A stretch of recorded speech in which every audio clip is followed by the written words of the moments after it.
नमस्कार दोस्तों, स्वागत है आज की इस वीडियो में। दोस्तों आज की इस वीडियो में हम बात करेंगे केस को ट्रांसफ़र करने से संबंधित प्रावधान, चाहे वो सुप्रीम कोर्ट हो, तो जो सुप्रीम कोर्ट है या कोई दूसरा कोर्ट है, तो उनको कहाँ से पावर मिलता है केस को ट्रांसफ़र करने के लिए। तो सबसे पहले पुराने वाले लॉ को जानते हैं, उसके बाद नए वाले को जानेंगे।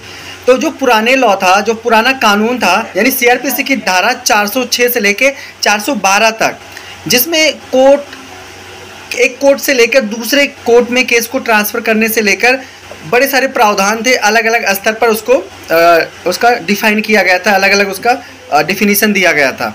अब अगर हम नए कानून की बात करते हैं, नए कानून के तहत अगर सुप्रीम कोर्ट को जो राइट मिलता है, जो पावर मिलता है, जो अधिकार मिलता है एक कोर्ट से दूसरे कोर्ट में ट्रांसफ़र करने के लिए, या एक स्टेट से दूसरे स्टेट में केस को ट्रांसफ़र करने के लिए, या क्या कहते हैं नॉर्मल कोर्ट से उच्च लेवल का जो कोर्ट होता है वहाँ पर ट्रांसफ़र करने के लिए, तो वो कहाँ से पावर मिलता है।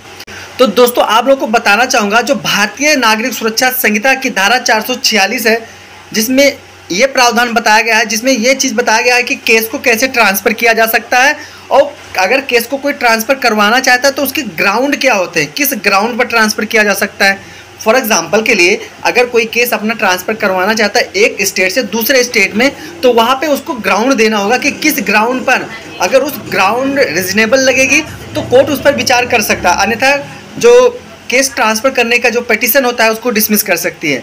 तो आपके पास एक ग्राउंड होना चाहिए।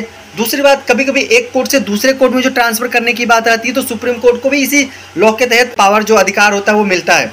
अब 446 एक जो इसमें उपधारा 1 है ना, उसका भी बहुत ही ज़्यादा महत्व है, तो उसको भी आप पढ़ सकते हैं, जान सकते हैं, जो कि विशेषकर सुप्रीम कोर्ट को पावर दिया जाता है एक स्टेट से दूसरे स्टेट में, एक हाई कोर्ट से दूसरे हाई कोर्ट में, एक कोर्ट से दूसरे कोर्ट में केस को ट्रांसफ़र करने का, वो किसी भी तरह का केस हो ट्रांसफ़र करने का प्रावधान बताया गया है। क्योंकि आए दिन जो ट्रांसफ़र की चीज़ें होती हैं, आए दिन हमें देखने के लिए मिलती है। आशा करता हूँ वीडियो पसंद आएगा। मिलता हूँ एक नई वीडियो में। बहुत बहुत धन्यवाद।